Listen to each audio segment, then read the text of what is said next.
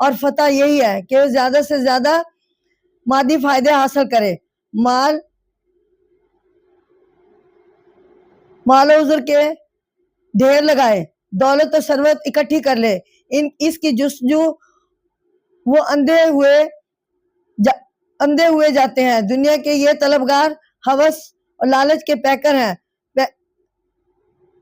اپنی عاقبت اور حسن انجام کو بھی اس دوڑ دھوپ میں قربان کر دیتے ہیں۔ تو ناظرین،